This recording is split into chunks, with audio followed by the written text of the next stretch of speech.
একই সমস্যা, দুইজন মানুষ, কিন্তু একজন রাত জেগে টেনশন করে আর অন্যজন ঘুমিয়ে যায় শান্তিতে। কেন জানো? কারণ বুদ্ধিমান মানুষরা টেনশন করে না, তারা অন্য কিছু করে। কি সেটা?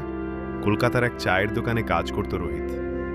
প্রতিদিনের মতো সেদিনও বসেছিল, মাথায় হাজার চিন্তা। কাজের চাপ, পরিবারে অভাব, ভবিষ্যতের অনিশ্চয়তা। হঠাৎ তার পাশের টেবিলে বসে থাকা এক বৃদ্ধ তাকে বলল, টেনশন কিসের? রোহিত বলল, জীবনটা বুঝি আর সামলাতে পারছি না কাকু, মাথার ভেতর ঝড় চলছে। বৃদ্ধ হেসে বলল, দেখিস, বুদ্ধিমান মানুষরা টেনশন করে না, তারা তিনটা কাজ করে। এক, সমস্যাটাকে লিখে ফেলে। দুই, সমাধান খুঁজে নেয়। তিন, যেটা কন্ট্রোলে নেই সেটা ছেড়ে দেয়। এক, লিখে ফেলো টেনশনগুলো। টেনশন যখন মাথায় থাকে সেটা সাপের মতো বিষ ছড়ায়, কিন্তু যখন লিখে ফেলো তখন সেটা একটা মাপজোক করা কাজ হয়ে যায়।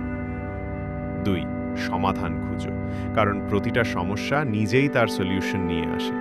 বুদ্ধিমানরা ভয় পায় না, তারা জিজ্ঞেস করে, আমি কি করতে পারি? তিন, যেটা নিয়ন্ত্রণে নেই সেটা নিয়ে চিন্তা করে না। আকাশে মেঘ আসবেই, কিন্তু তুমি ঠিক করো, তুমি ছাতা নেবে না নাকি বৃষ্টিতে নাচবে। টেনশন নয়, টেনশন নয়, অ্যাকশন নাও।